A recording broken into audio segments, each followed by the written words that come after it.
nouvelle fois sous un ciel menaçant aux nuages gorgés d'eau, que les Léogarciens bouclaient la phase allée de cette poule de brassage.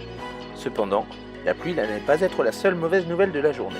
Tout de suite avant le match, on nous annonce que finalement ils sont que 10, donc on a déjà gagné le match d'avance, donc au niveau de la pression, ça redescend forcément un petit peu.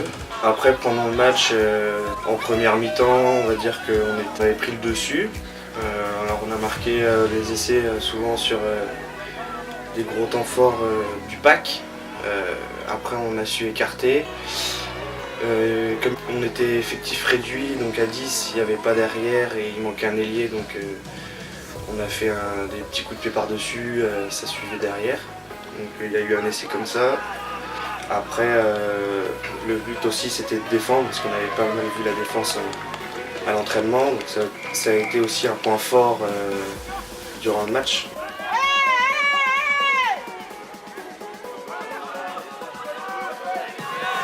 Fort de ce nouveau succès, les réservistes léogarciens peuvent s'enorgueillir de finir la phase allée seuls aux commandes de la foule.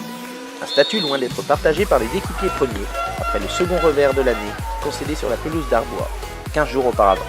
Je trouve qu'on a abordé le match de la meilleure des manières, puisque dès le coup d'envoi, on a su être efficace sur nos plaquages, chose que nous n'avions pas faite lors des matchs précédents, notamment à Arbois. Donc déjà, ça nous a mis en confiance, on a pu avoir des lancements de jeu plus propres. Donc de ce côté-là, les consignes ont été plutôt bien appliquées, puisque ça fait maintenant 2 semaines qu'on travaille principalement la défense à l'entraînement, mais aussi l'efficacité sur les rucks. À la mi-temps, la consigne des coachs a été de continuer sur notre lancée, mais aussi d'être patient, sachant que physiquement, l'équipe en place sur le terrain ainsi que le banc pouvaient apporter de la fraîcheur. Nous avions de quoi attendre la 60e minute s'il le fallait pour envoyer notre jeu. Chose que nous avons su faire, puisque le score a été creusé tout au long de la deuxième mi-temps, surtout sur des essais de 3 quarts à l'aile. Donc voilà, on retrouve enfin une équipe qui prend plaisir à jouer au rugby, qui joue un rugby qui est beau à jouer, qui sait alterner quand il le faut.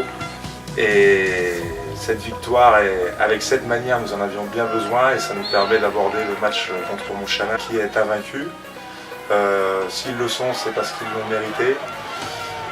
Le match de dimanche doit nous permettre de franchir un autre palier encore au niveau offensif et défensif. Et je pense qu'une équipe comme Montchanin, qui est une équipe complète, nous permettra d'avoir une belle opposition et ça nous permettra d'avoir un beau test pour voir si nous sommes capables de rejouer au même niveau avec plus d'intensité que l'année dernière.